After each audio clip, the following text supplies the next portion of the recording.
Et on va commencer. Alors, bienvenue sur ce webinaire. Aujourd'hui, nous allons parler de piloter la performance des achats de demain grâce à l'intelligence artificielle, l'ergonomie moderne et la gestion proactive des risques fournisseurs. Donc, avant de commencer, les présentateurs d'aujourd'hui, donc nous allons être Philippe et moi-même. Donc Anaïs Perez, je suis aide du Product Management chez Sinertrade. Je suis dans l'entreprise depuis 7 ans et je suis basée à Madrid, même si mon accent est très belge. Philippe, je te laisse la parole. Et Philippe Rebalan, directeur de l'avant-vente chez Sinertrade. Je travaille chez Sinertrade depuis presque 10 ans et basé à Puteaux. Merci Philippe. Alors, aujourd'hui, nous allons utiliser la fonction de Q&A. Donc, sur le panneau à votre gauche, vous avez un onglet Q&A où vous avez l'occasion de poser vos questions durant le webinaire. On y retournera à la fin du webinaire et si on n'a pas le temps de répondre à toutes les questions durant le webinaire, on vous répondra par email. Nous allons également utiliser l'option de sondage, donc attendez-vous à recevoir une petite question pendant le webinaire, ça va prendre juste quelques secondes. Et à la fin du webinaire, vous recevrez un email avec le replay du webinaire d'aujourd'hui. Donc aujourd'hui, nous allons voir les objectifs de l'intelligence artificielle que nous voyons généralement sur le marché et des dashboards en temps réel, l'état actuel des départements achats et les défis qu'ils rencontrent et comment on va générer des gains d'efficacité malgré ces défis. Ensuite, Philippe va montrer directement sur la plateforme comment Sinertrade adresse ces problèmes. Et puis, on finira par les points clés à retenir et une partie de Q&A où vous avez l'occasion de poser vos questions. Alors, un peu sur Sinertrade, si vous ne nous connaissez pas. Donc, nous sommes éditeurs de logiciels achats. Nous sommes sur le marché depuis maintenant plus de 25 ans et nous sommes représentés via 10 bureaux à l'international et 200 employés. Nous représentons à peu près 200 clients à l'heure actuelle et au niveau de la plateforme, ça représente à peu près 400 000 utilisateurs et plus de 4 millions de fournisseurs enregistrés.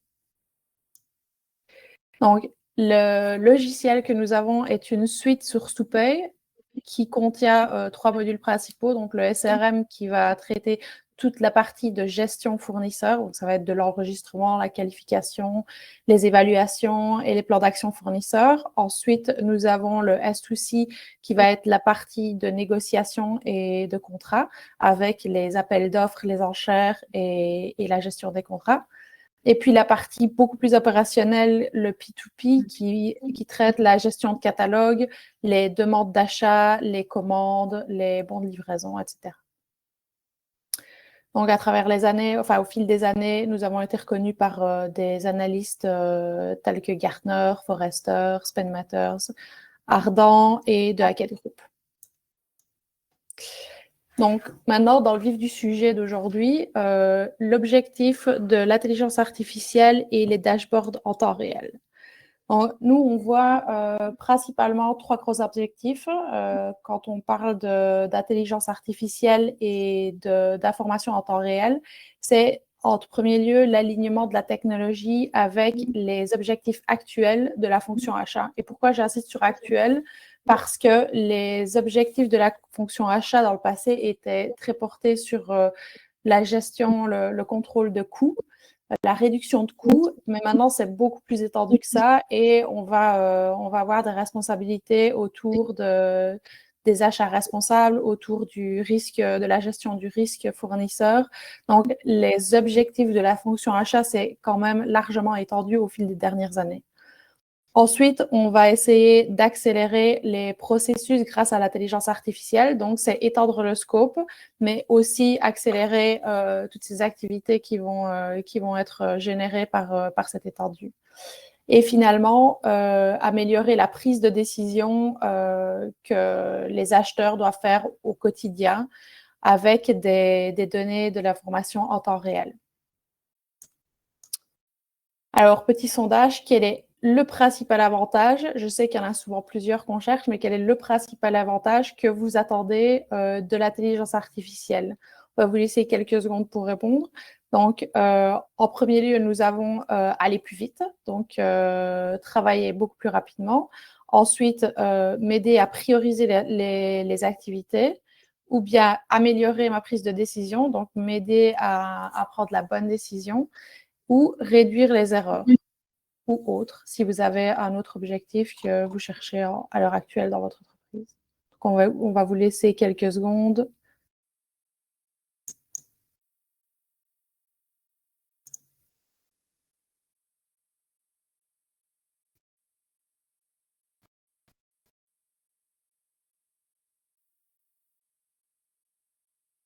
Donc, je ne sais pas, Philippe, si tu commences à voir quelques résultats.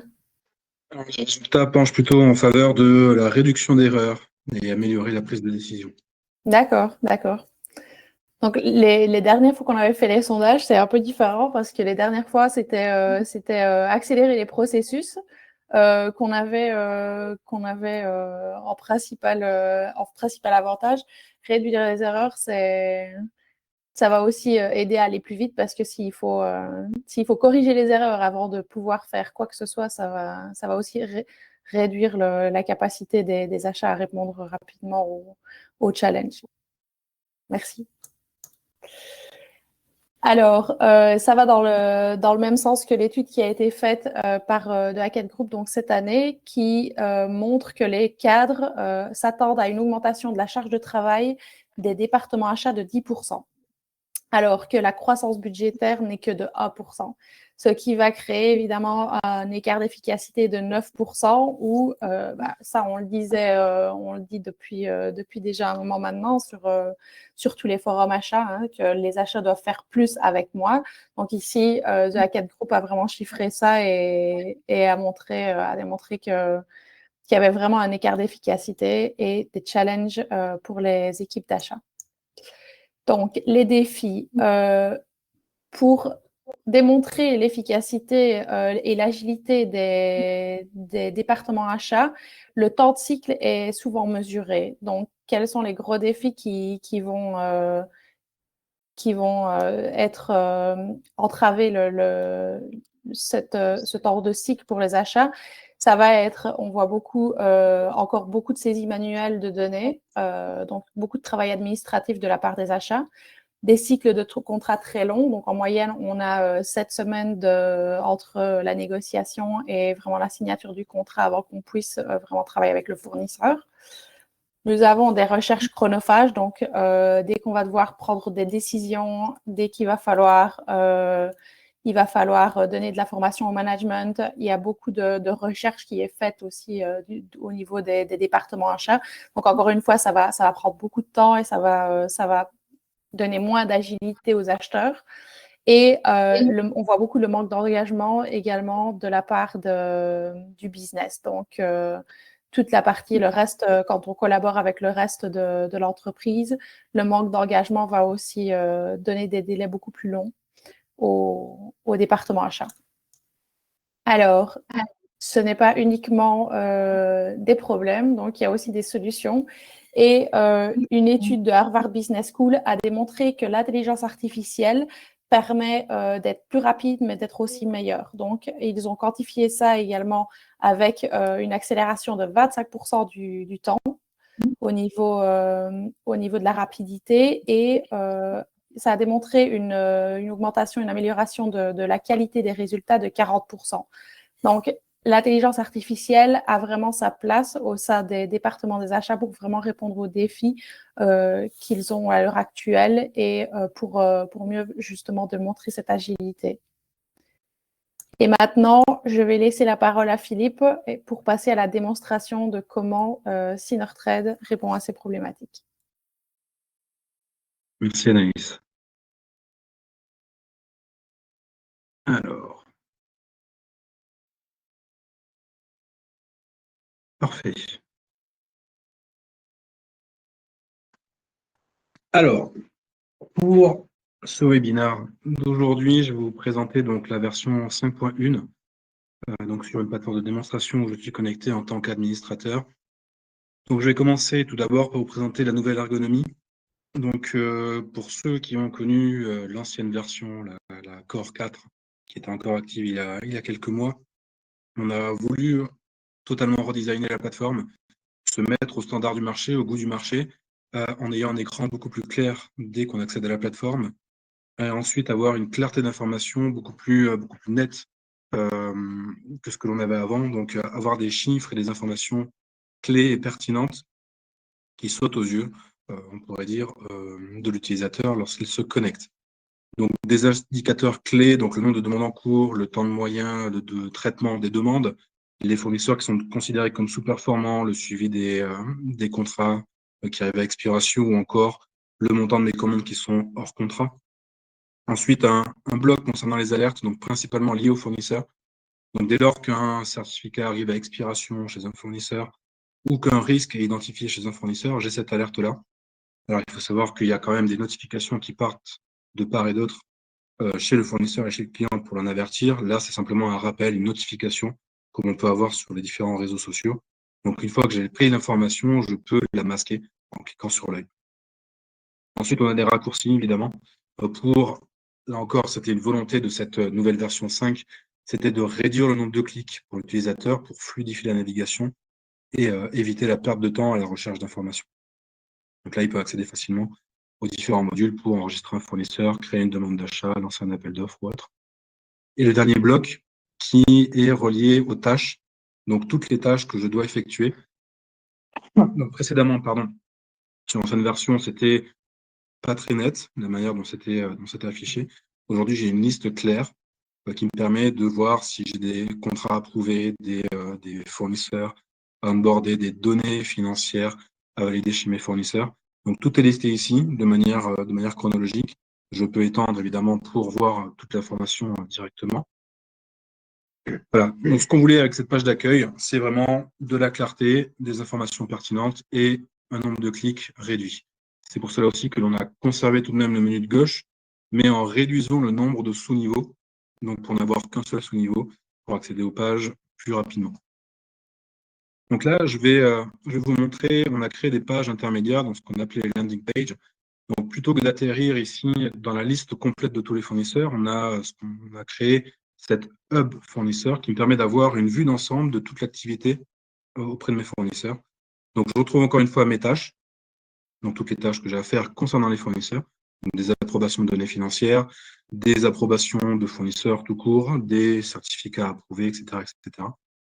Des raccourcis, cette fois-ci complètement dédiés au module SRM, des informations liées au risque fournisseur. Donc là, dans mon panel de fournisseurs, j'en ai 8 qui sont à risque.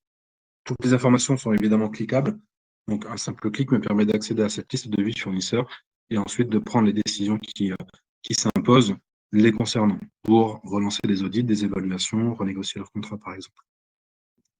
Et évidemment, quelque chose qui n'était pas disponible dans les versions antérieures, c'était de suivre tous les événements qui sont en cours. Donc par exemple ici, tous les plans d'action, les évaluations.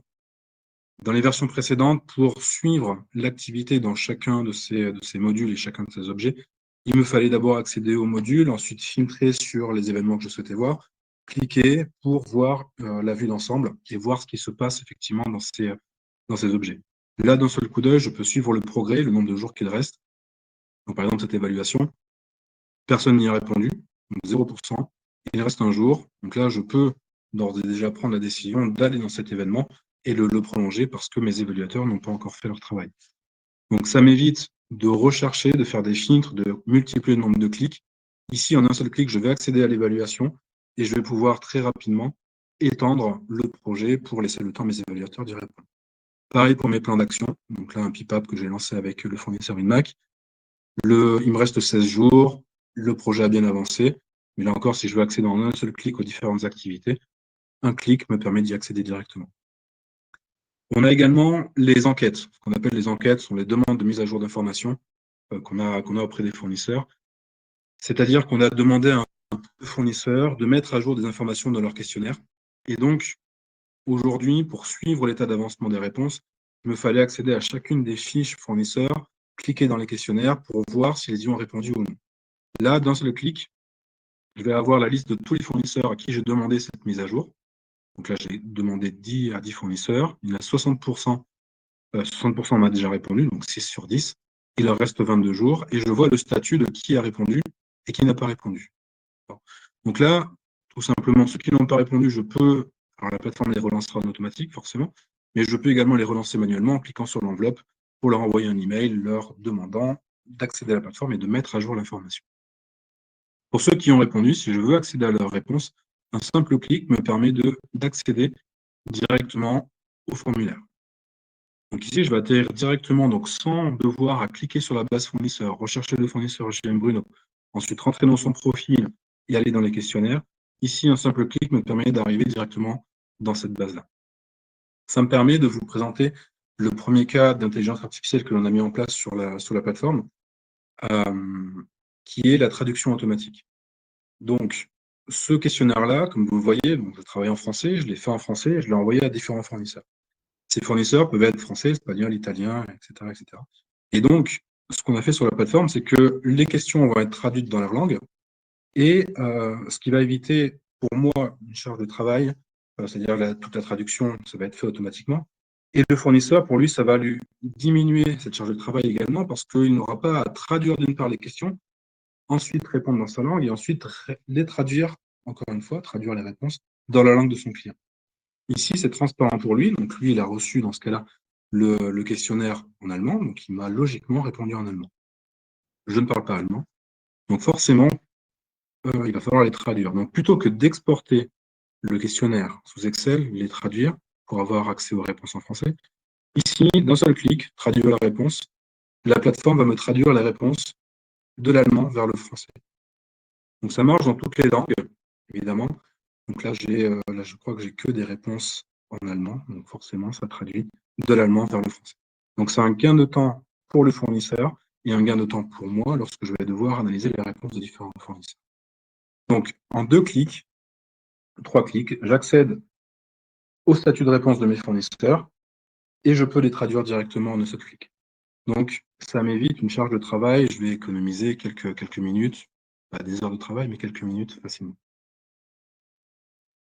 Ensuite, sur le deuxième cas d'IA que je vais vous présenter, c'est sur la partie contrat. Lorsque j'accède à la partie contrat, on a créé également ce qu'on appelle le Contract Hub, donc cette landing page dédiée au contrat. Ici, donc, j'ai les informations pertinentes. Donc là, j'ai 20 contrats qui arrivent à expiration, j'ai des raccourcis pour créer les contrats et mes tâches. Ce que l'on a mis en place, donc là, je vais accéder à un contrat qui est en cours d'approbation. Dans les documents que l'on va mettre en approbation, donc là, l'approbation que j'ai créée sur ce contrat-là est relativement simple. Donc, j'ai fait une première étape d'approbation chez moi, ensuite la signature électronique chez mon fournisseur et ensuite chez moi. Ce document-là, potentiellement, le document contractuel va faire des dizaines et des dizaines de pages. Donc, avant d'approuver ce contrat-là, il va me falloir potentiellement des heures de travail pour analyser le document contractuel en lui-même, plus les différentes annexes. Ce que l'on a introduit, donc deuxième cas d'IA, c'est la possibilité pour les approbateurs de générer un résumé du contrat. Donc ici, cliquant sur « Ouvrir le résumé », l'outil va m'extraire les données importantes du contrat, donc d'une part, donc un aperçu du contrat avec les différentes parties prenantes, l'objet, les principaux termes financiers, les clauses liées au risque, les politiques standards, l'impact stratégique, etc., etc. Mais en plus, l'outil va me donner des recommandations d'approbation. C'est-à-dire que non seulement l'outil va m'extraire les données clés du contrat, mais va également me donner des conseils avant d'approuver. Donc là, en l'état, l'outil me dit, très bien, tu peux approuver, mais d'abord, il va falloir clarifier les montants totaux et annexes pour éviter les imprévus financiers, renégocier les clauses de pénalité, ajouter une clause pour limiter les exclusions et vérifier la conformité des clauses avec les politiques internes de Synintraid. Donc cet outil-là va m'épargner déjà une bonne heure de travail facilement afin de lire le contrat. Donc il va m'extraire toutes les données importantes et en plus, il va pointer du doigt toutes les modifications qu'il faut apporter avant d'approuver effectivement ce contrat. Donc ça, c'est le deuxième cas d'IA. Le troisième va concerner la partie fournisseur. Donc là, je vais revenir je vais me connecter d'un point de vue fournisseur. Donc là, j'ai changé de navigateur, je me suis connecté en tant que fournisseur. Excusez-moi. Donc là, vous voyez que l'interface... Philippe, pardon, on voit toujours le même écran. Peut-être que oui, tu dois repartager. oui, effectivement. Autant pour moi. Alors, où est-ce que je suis? Ici. Tout l'écran. Ouais. C'est bon? C'est bon, Anaïs? Je vois pas encore ton écran. Attends. Ouais, c'est bon. C'est bon. C'est bon? Ouais. Donc là, je suis connecté d'un Par point de contre, on vue. voit tout. On voit la petite. On voit le preview de Zoho et ouais. Ouais, bon. Oui, mais je peux pas. Si je peux l'enlever comme ça. Ouais, voilà. Ah, Comme ça, c'est bien. voilà. Donc là, je suis d'un point de vue fournisseur. Donc, vous voulez la même chose, quelque chose de clair, d'épuré pour le fournisseur, d'accéder facilement aux informations. Donc là, je vois directement, donc j'ai des commandes à confirmer, j'ai un appel d'offres auquel il faut que je réponde. Donc tout ça en un seul clic. Donc le clic me permet d'accéder directement aux grilles, aux questionnaires auxquels je dois répondre. Et si je dois mettre à jour également mon profil, en un clic, j'accède à la partie questionnaire, la partie document, et des indicateurs m'indiquent si les informations sont à jour ou si elles doivent être complétées ou modifiées. Ici, le triangle m'indique qu'il y a des changements à faire au niveau des certificats, donc je vais cliquer dessus. Nous avons totalement revu la manière dont on gère les certificats, c'est-à-dire que aujourd'hui, sur la version 4, pour un fournisseur, pour mettre à jour ou pour charger un certificat, il faut entre 15 et 17 clics, en fonction de la page d'où on démarre. Aujourd'hui, là, j'ai cliqué une fois sur la page certificat, et là, je vais en charger un nouveau. Donc, je vais cliquer sur Ajouter un nouveau certificat, choisir l'ISO 14001. Je vais venir prendre le document et le déposer ici, et cliquer. Donc, ça m'a pris 4 ou 5 clics. Ce qu'on a développé ici, c'est le fait que l'outil extrait automatiquement les données du certificat. Alors, quelle que soit la langue, quelle que soit la typologie de certificat, en une ou plusieurs pages, l'outil va m'extraire automatiquement la date de début de validité, la date de fin de validité, la date de certification et l'autorité certificatrice. Donc aujourd'hui, ce sont des tâches manuelles qui prennent énormément de temps aux fournisseurs ou aux clients qui chargent eux-mêmes les certificats. Donc cette IA me permet d'extraire les différentes données, lire les documents. Donc ce n'est pas un simple OCR parce qu'il y a une vraie intelligence derrière qui va détecter où sont les champs, parce que d'un certificat à un autre, d'une autorité certificatrice à une autre, les données se trouvent des fois en tête de page, des fois à la 5e page. Donc il y a une vraie intelligence derrière. Et derrière, évidemment, si les informations extraites ne sont pas correctes, j'ai toujours la possibilité de les modifier. Alors, donc ça, c'est le troisième cas d'IA. Enfin, ce que je voulais maintenant aborder, c'est la gestion du risque. La gestion du risque, on en parle, je vais me remettre d'un point de vue client. Donc cette gestion du risque, de manière proactive sur la plateforme, va m'aider à prendre des décisions. C'est-à-dire qu'en tant qu'acheteur, je vais me mettre dans la peau d'un acheteur qui crée un appel d'offres. Donc là, je vais me mettre dans ce projet-là, par exemple, et je souhaite impliquer des fournisseurs. Donc, je mets les détails du projet, les informations financières, l'équipe projet, et je vais vouloir impliquer un fournisseur en particulier. Donc là, j'en ai déjà d'invités, mais je vais en vouloir en ajouter un autre. Ici, je vais sélectionner, par exemple, le fournisseur Atos. Donc, je vais le sélectionner, l'ajouter au projet, et là, automatiquement, la plateforme m'indique qu'il y a un risque à impliquer ce fournisseur. Là, l'entreprise présente des risques financiers et ne devrait pas être incluse dans cet appel d'offres. Donc là, libre à l'acheteur d'accepter ou de décliner le risque. Si je refuse le risque, le fournisseur restera de côté. Si j'accepte le risque, j'accepte qu'il accède à cet appel d'offres, y répondre. Alors, c'est une première étape. Au moins, la plateforme m'avertit. Parce que c'est pas moi, sans doute, qui suis à l'origine de l'évaluation du risque de ce fournisseur. Mais à l'utilisation, je vois qu'il y a un problème et que je ne devrais pas le consulter. Si j'accepte le risque, je laisse mon fournisseur répondre à l'appel d'offres et potentiellement corriger la situation lors de cet appel d'offres. Un mail va lui être envoyé lui demandant de corriger un certain nombre de choses dans son profil pour revenir à un niveau de risque acceptable. Donc ça, c'est la première étape à l'invitation. Supposons que ce fournisseur ait répondu à l'appel d'offres. Et à la fin, ce fournisseur a la meilleure offre. D'accord ? Donc, je vais accéder à cet appel d'offres.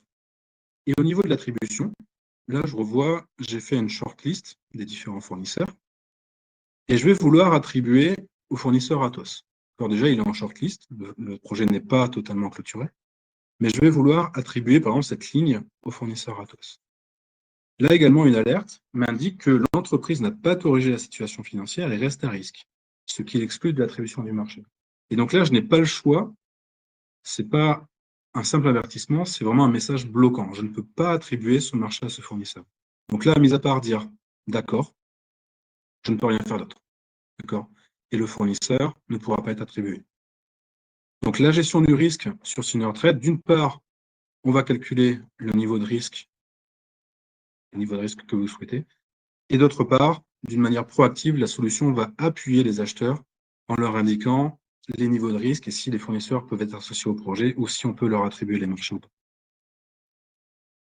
finir, je vais vous montrer le tableau de bord de risque que l'on a développé avec Grafana, parce qu'il nous fallait un dashboard représentant d'une part l'aperçu global des risques chez mes fournisseurs et faire le lien avec la partie financière. C'est-à-dire que c'est bien d'avoir des smileys, des scores et des alertes lorsque je travaille avec les fournisseurs, mais il fallait également une relation et faire le lien avec la partie financière. Donc, quel est le risque financier que je prends en travaillant avec certains fournisseurs? Donc là, par exemple, si je prends le risque de cybersécurité, donc je vais filtrer sur ce risque-là, je vois qu'il y a 10 fournisseurs qui sont à risque, dont un qui est à risque très élevé. Et donc là, je vais rechercher dans la liste le fournisseur qui est en risque très élevé. Il s'agit de Inno Inc. Et en sélectionnant ce fournisseur-là, je vais voir que j'ai une dépense, j'ai dépensé chez lui près de 38 000 euros, mais que j'ai en termes de prévisionnel également 38 000 euros planifiés. Donc, ce qui représente un spend assez élevé. Donc là, il va falloir que je prenne les actions qui vont bien avec ce fournisseur pour corriger la situation et éviter de prendre un risque trop élevé en travaillant avec des fournisseurs risqués. Et c'est tout pour moi. Je te repasse la main, Anaïs. Merci. Merci Philippe. Alors, je repartage de mon côté.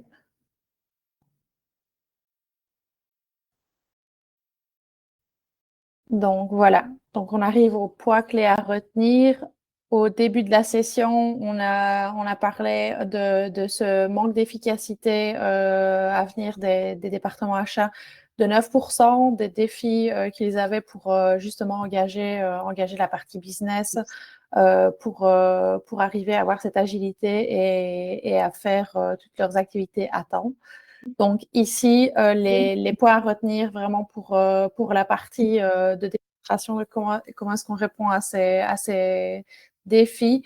Ici, on a vu pendant la démo qu'on va réussir à renforcer l'engagement commercial, donc grâce à une ergonomie beaucoup plus moderne et grâce à cette intelligence artificielle, donc le cas qu'on a vu, qui est l'aide à la décision pour les signataires de contrats. On va avoir moins de support à fournir du côté des achats.